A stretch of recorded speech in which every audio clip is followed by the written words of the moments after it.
So clustering, all of you already know that it's the process of grouping a set of objects similar into a class based on their similarity. So documents within a cluster should be similar, and the documents which are in different clusters should be dissimilar.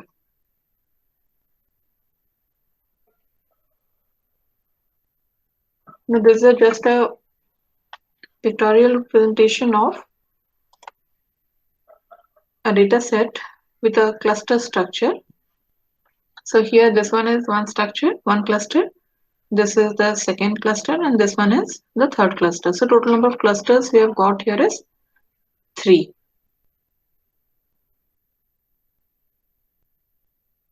So application of clustering in information retrieval. One is your corpus analysis. That is for your betterment of the user interface. So whenever we are searching without typing, we are just telling and the Google search engine or any search engine is working upon it. Second is for improving the recall in search applications. That means you will be getting a better set of results for your query. Then next is for better navigation of search results. So this means that the user recall will be higher.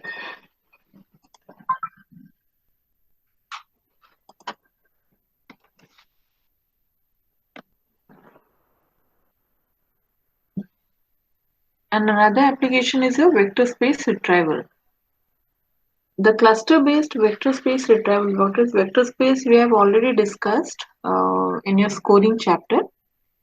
So using your cluster-based retrieval, the results are faster.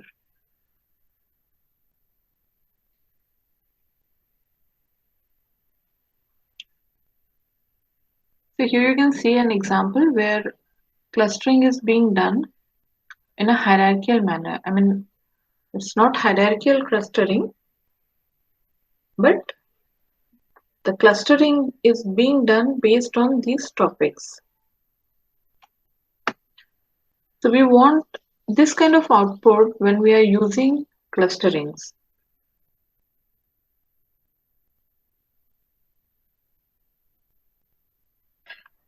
There's an example of a Google News. So automatic clustering, it gives an effective presentation of the news.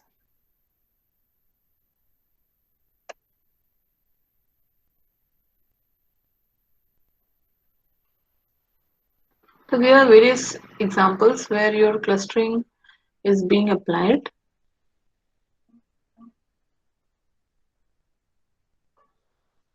There's something known as cluster hypothesis.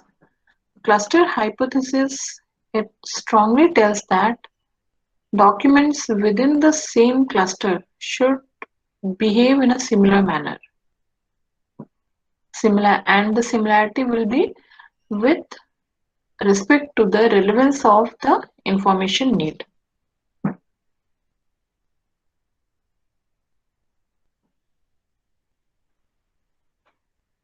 So in that regard, if we are querying for a term, suppose car, then it will also return the documents which contain the term automobile, since car and automobile are interrelated. Why interrelated? Because by using the clustering algorithm, both these terms have been put in a single cluster.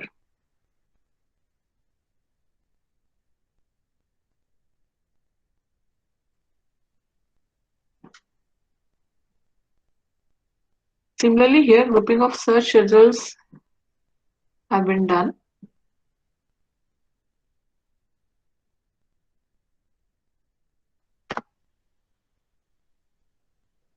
Now, what are the issues in clustering, specifically with regard to your information retrieval? So one of the issues is document representation. A document representation, we know that we need to represent the documents in a high dimensional space. So that representation, when we are doing, so we have to apply normalization and all those stuffs we have to apply. But the centroids, they are not length normalized. If you remember your vector space model when we discussed, there what we are doing, we were by calculating the scores and all, we were having a weight matrix. So weight matrix, we are doing some normalizations, and then we were representing in a V space model. So each document were represented as a point, and even the query was also represented as a document.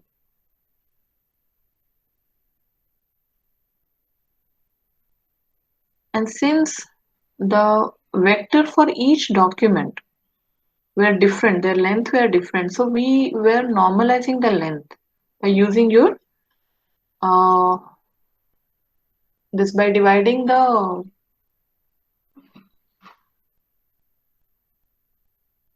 components with the total number of values in the vector.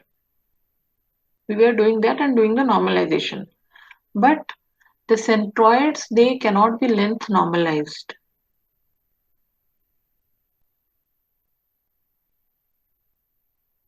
So that is one of the issues. The centroids cannot be length normalized.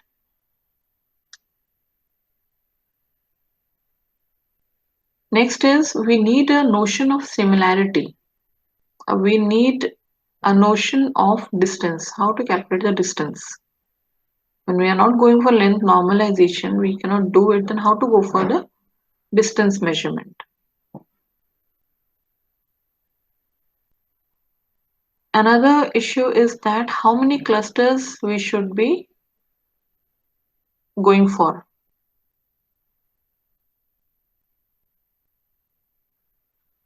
We are fixing a number of, we are fixing the value of k. So k is 2 or 4, we are fixing it prior to the starting of the algorithm. But how to find out that k? That is also an issue. So in IR, your notion of similarity is basically the semantic similarity. Semantic similarity means our term statistical similarity we calculate. Term statistical similarity, if you remember, we have done our cosine similarity between the documents. Cosine similarity we have discussed. So we represent the documents as vectors. When we represent them as vectors,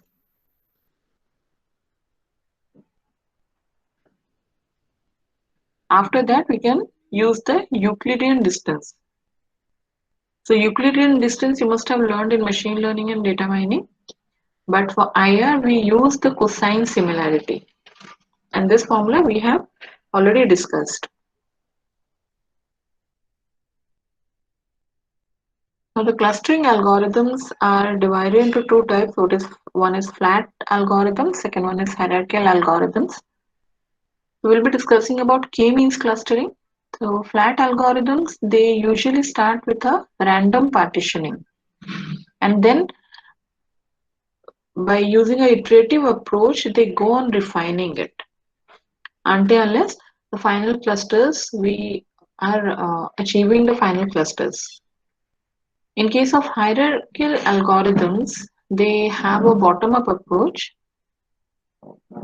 So we'll be going for your k-means clustering, that is flat algorithms.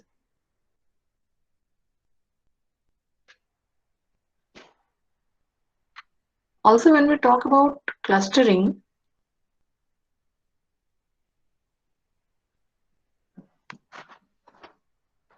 in broader way, they are classified as two types, that is hard and soft clustering. So hard clustering means the document will belong to exactly one cluster only. So this is a common approach and it is also easier to do this. In soft clustering, a document can belong to more than one cluster.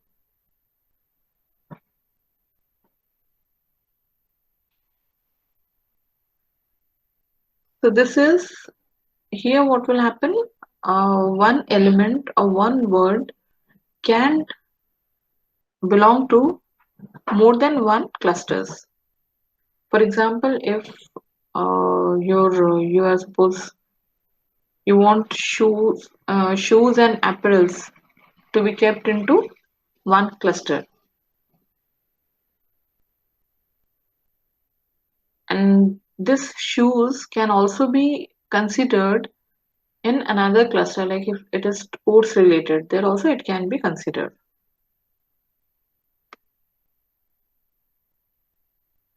Now the text clustering can be done at different levels.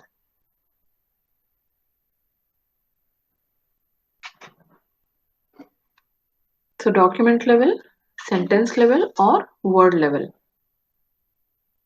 So in case of document level, we group the documents based on the same topic. That is usually we do in your news articles. We put all the news articles belonging to the same topic at one place, like sports. If the under the sports section, we put all the news related to the sports. So document level is also done in your emails and search engines.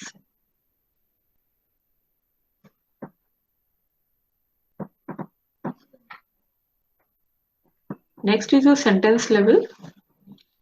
So this is used to cluster the sentences derived from different documents. One of the examples is a tweet analysis. So we take the sentences from different tweets and then analyze. For example, you can take the a movie review, any product review. So there we use sentence level. So basically their classification we do. We have the information good or bad. But that analysis, that sentiment analysis thing is also coming under clustering. Next is your word level. So word clusters, they are the groups of words based on a common theme. The easiest way to build a cluster is by collecting all the synonyms for a particular word.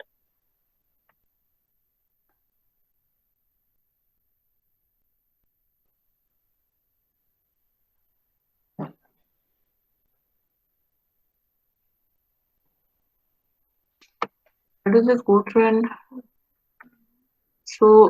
partitioning algorithm. We construct a partition of n documents into a set of k number of clusters. And here the k is already defined. We already are given with a document and the number k. So what we need to do is we need to partition and find k number of clusters. Now how do we do it? We'll be just looking into it.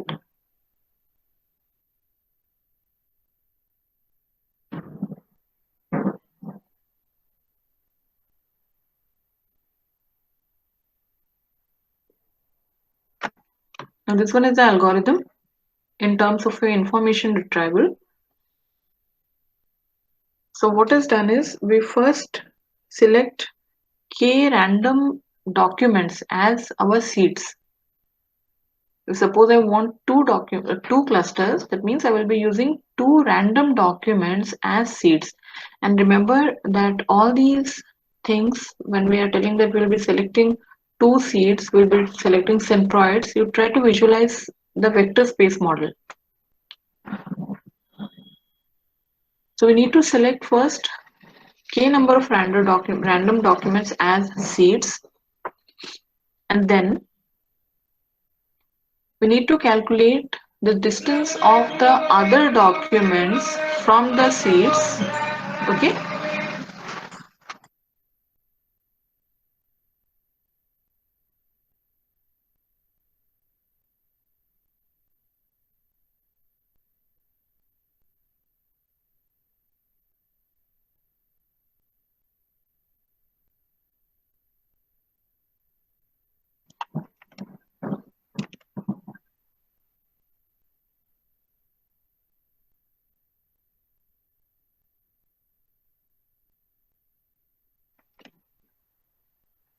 So we'll try to find out the distance of all other documents from the seeds, and accordingly we reassign the documents to a particular cluster. And then until the clustering algorithm converges, that this converging is done based upon some criteria.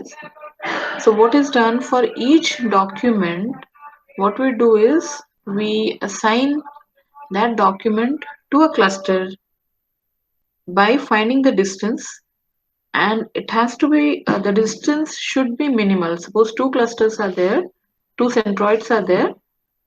So what we need to do is we need to find out which distance is minimum. Whichever is the minimum, to that cluster this document di is allocated. So initially this is done with the seeds.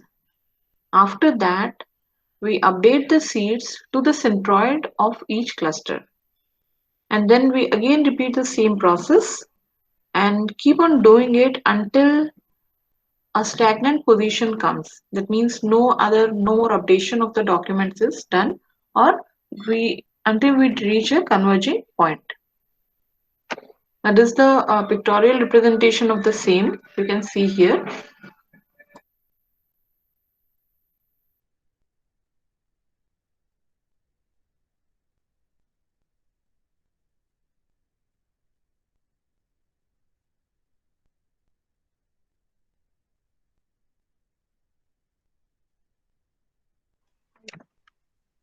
And here you see all these points are different documents. So here total 12 number of documents are there. They are now represented in a high dimensional space. K has this has been given to us initially only, that K is equal to 2. So as per the algorithm, we'll be picking two seeds. Two random documents will be chosen as seeds. So these are two seeds. One is blue color, one is red color. Two seeds are chosen. Next, what is done? The distance of all other documents or all other points. These points are your documents. So all other documents are calculated from these seeds. From this blue seed, the distances are calculated, and from this red seed also the distances are calculated. Now for this point, you can see that this is more closer to this red seed as compared to the blue seed. Therefore, now this will belong to the category where this red seed belongs to.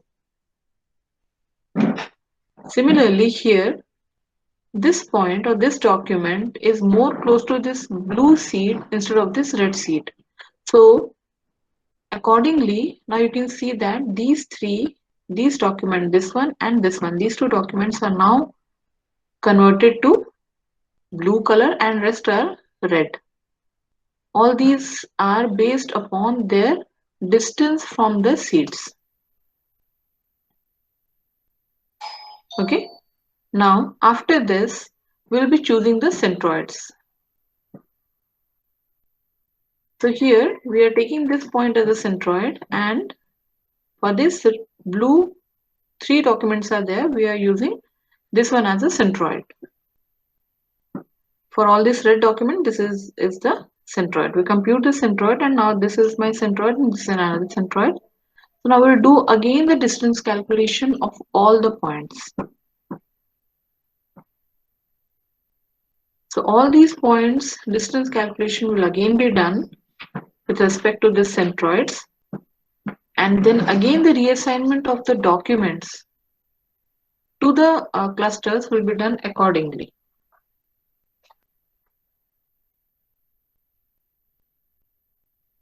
Now after doing that, now you can see that these three documents which were belonging to the first cluster, that is your red cluster, but now their distance, the distance of these 3 points, these 3 points are rather, or these 3 documents are more close to the second cluster or blue cluster, sorry, blue centroid rather than this red centroid.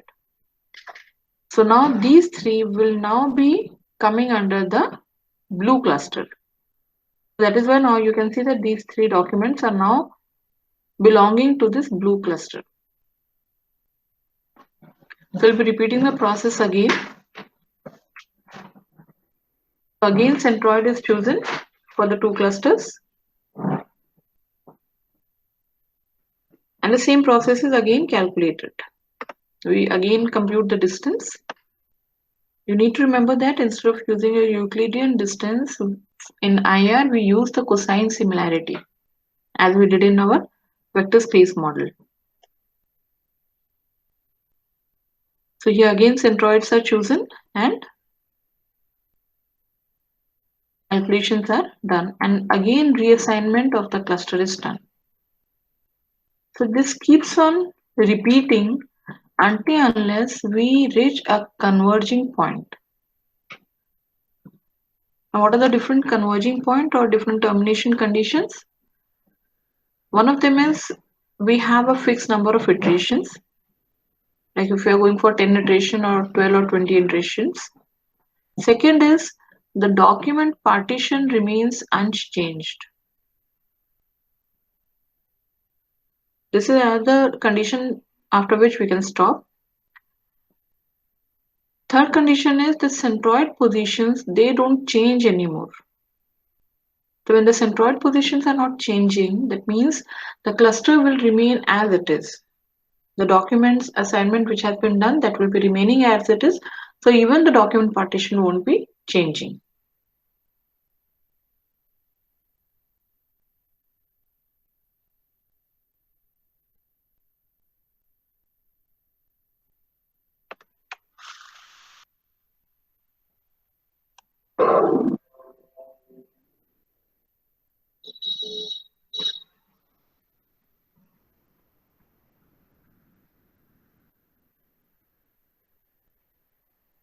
So whenever we are going for text clustering, they follow three steps. First is your text pre-processing.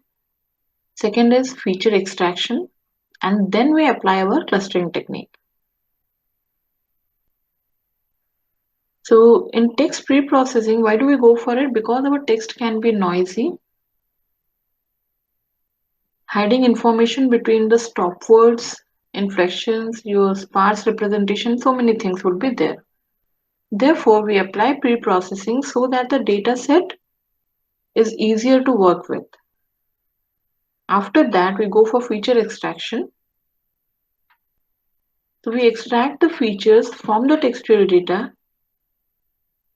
And how do we do that? By calculating the frequency of the words or the tokens in the document. And then we can cluster different documents based on the features whatever we have generated.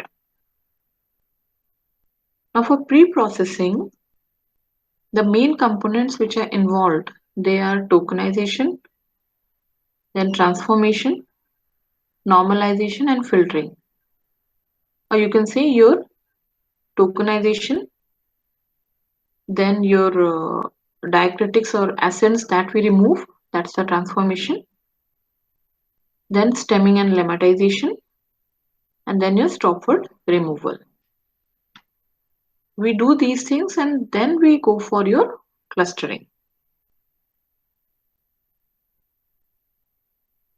So for clustering, we map the textual data to a real valued vector. That is your feature extraction. And one of the simplest technique to numerically represent text is your bag of words model. So in bag of words, what we do is we make a list of unique words in the text corpus called vocabulary. And then we can represent each sentence or document as a vector, with each word being represented as a 1 for its presence and 0 for its absence. Another representation is to count the number of times each word appears in a document. And in this regard, the most popular approach is your TF-IDF technique.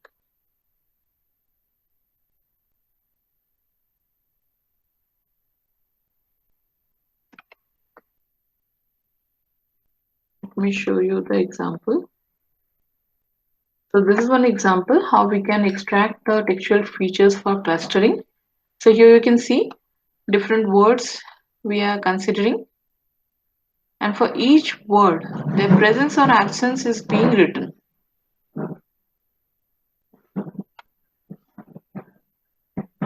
This one is another example. So here you can see that we're having two documents, that is your D1 and D2. We are having two documents. So two documents, they are here simply just consisting of one sentence only. So two short documents are there, and I will be just showing you the resulting bag of word vector for this. So now here you can see that we have unique words have been collected and their frequency has been mentioned respectively for D1 and D2. So the term frequency has been, so here you can see.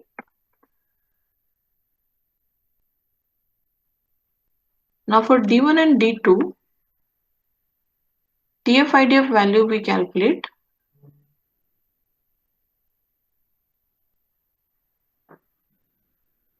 So TF for D1, TF for D2 for different terms has been calculated. Then the IDF value is there, and then again the TF-IDF values for all these different terms which are appearing collectively in D1 and D2 are there. So looking at the last two columns here, we see that only the most relevant words, they receive a high TF-IDF value, and the stop words, they get a value 0 or close to 0. So the received TF-IDF vectors which we get, they are still at high dimensional as the original bag of word vectors. Therefore, dimensionality reduction techniques, they are applied, and after that we apply our clustering technique.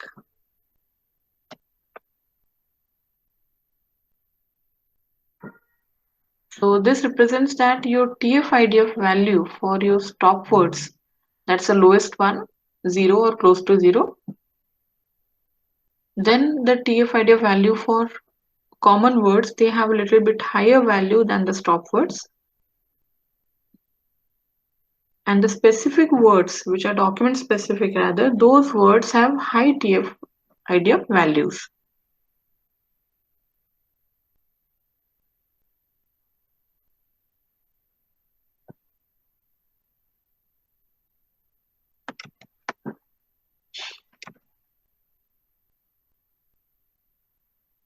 So this one is all about your clustering. So how we do it? So what's the main process? How we do it? Now let us go through like for classification, we already started discussion in last class. So let us just go through an example right now for classification.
So this one is the algorithm for your base classifier.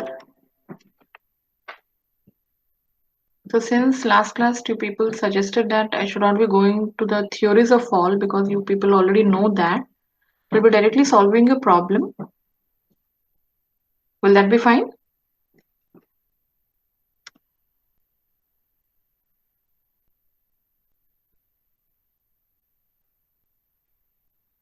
No response from you people. Should we be going to the theory portion of this Bayes theorem?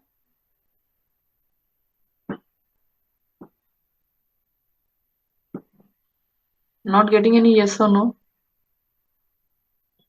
Kaushik?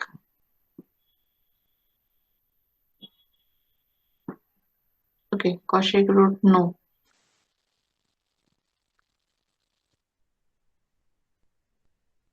Utkarsh and Adenka, that will be fine.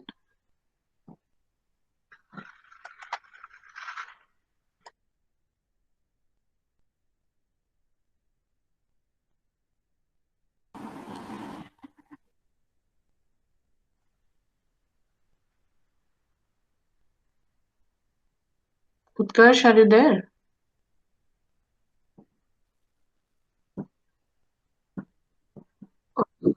Yes, ma'am. Yes, Okay. ma'am. So should I be going to the problem directly or we should be going through the theories and all?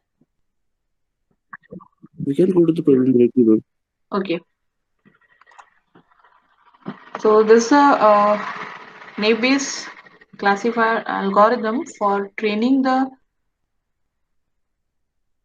for training the documents. This one is the for testing.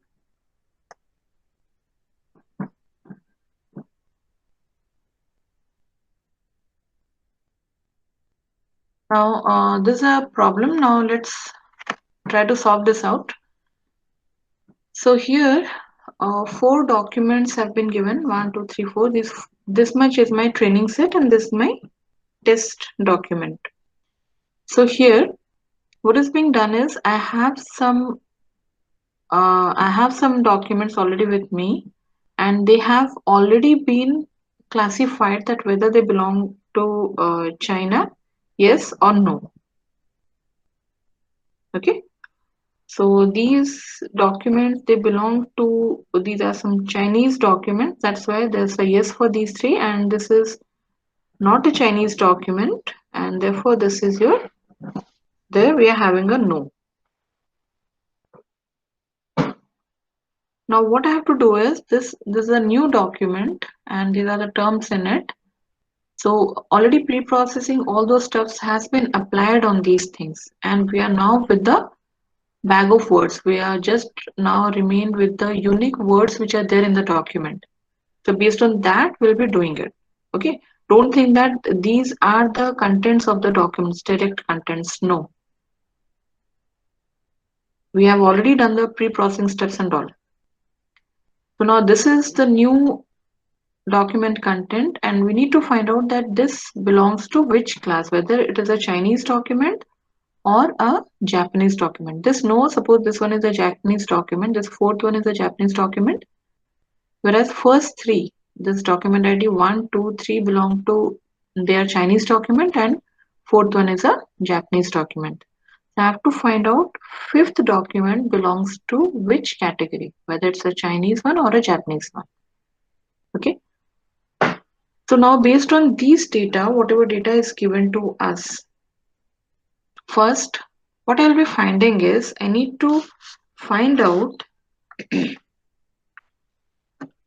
probability of this yes and no. First, that I have to find. Okay. So probability of yes, if I'm considering,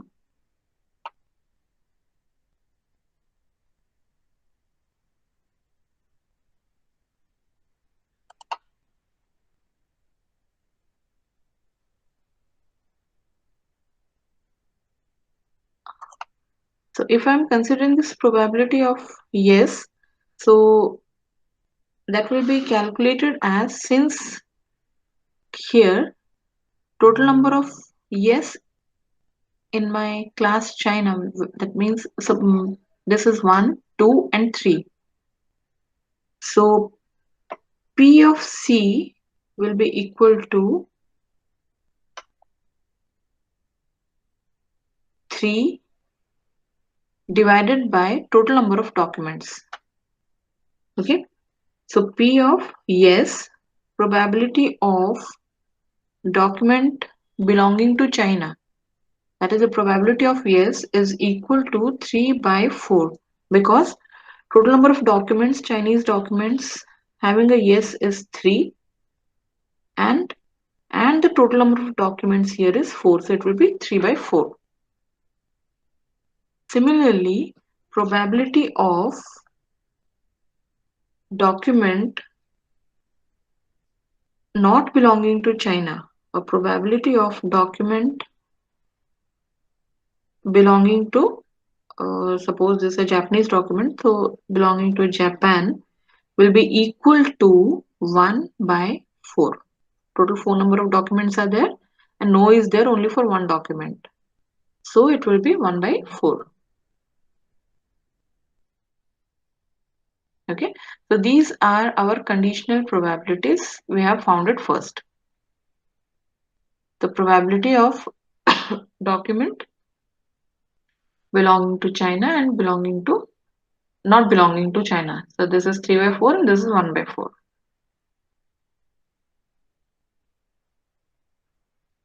Okay. Now we'll be finding out the probability for all these given different words. We'll be considering one by one and we'll be trying to find it out. So probability of Chinese given C. Probability of Chinese given C. This is given as 5 plus 1 divided by 8 plus 6. Now 5, this is the total count of the word Chinese. So here you can see this is 1, this is 2, 3, 4, 5. So 5 times we are having the word Chinese. So that's why here it's a 5 plus 1. This is our Laplace smoothing, where k is equal to 1.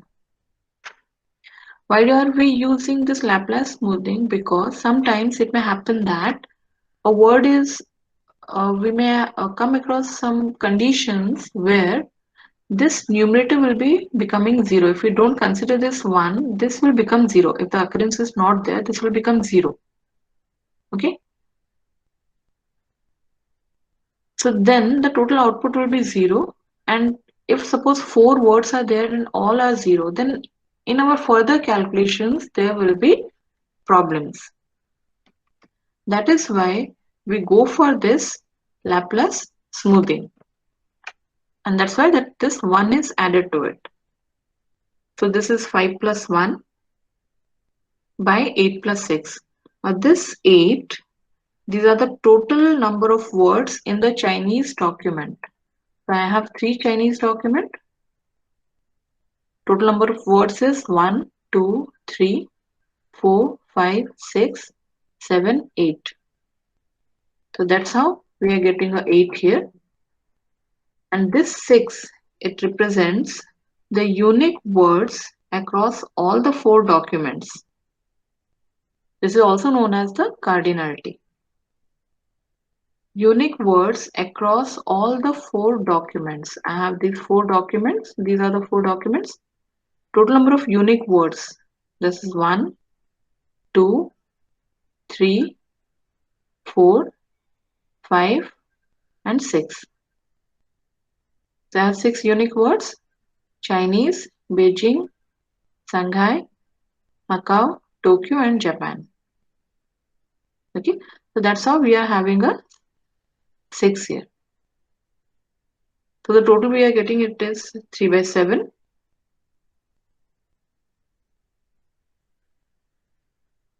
Similarly, let's consider this one.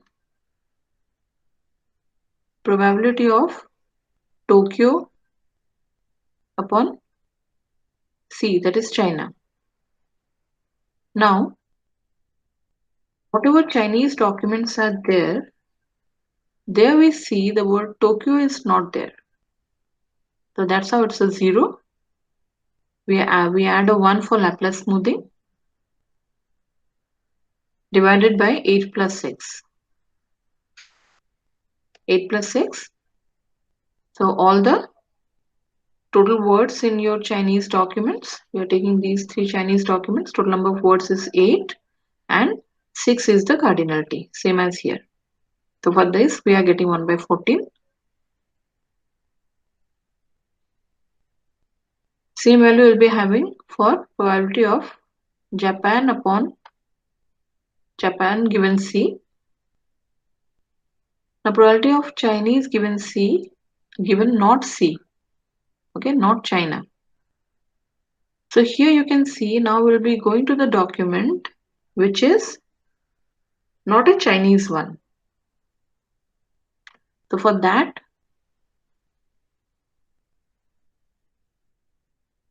we consider this document only. Here we can see only one time it is appearing Chinese. So this is 1 plus 1 divided by 3 plus 6. 3 because this is a non-Chinese document and it has total number of words here are 3. That's how it is taking 3. And 6 being the cardinality. That is your unique words across all the 4 documents. So this is same for all these calculations. So we are getting it 2 by 9.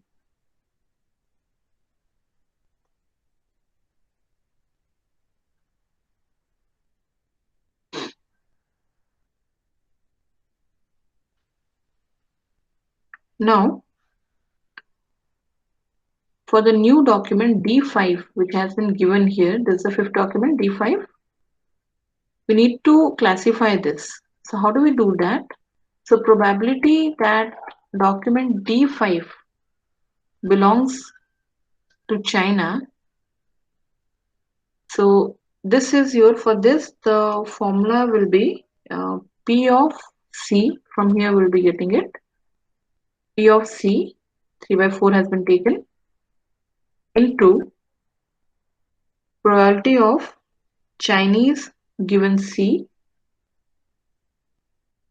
Here 3 times it's there, that is why 3 times there it is written to the power 3.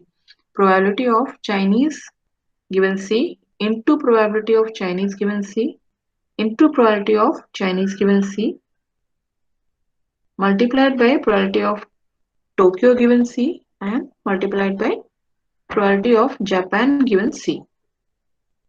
So for Tokyo and Japan we are having 1 by 14. For Chinese we are having 3 by 7. So here you can see 3 by 7, 3 times we are taking, then 1 by 14 and 1 by 14. After calculation, this is my result. Similarly, we again calculate the probability for D5 that it does not belong to a China document. So same way again we do the calculation, probability of not Chinese document. This is what we are taking into consideration, that is 1 by 4 into 2 by 9 cube, then 2 by 9 into 2 by 9. For all these 5 words we are calculating it. After calculation, the value here what we get is this one. Now, whichever class value is more, the new document will be assigned to that class.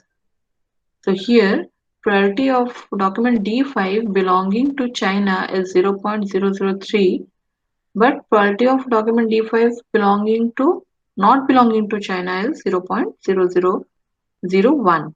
So since this value is more, the classifier assigns the test document to China. Okay. So this is how we do the classification using your naive Bayes.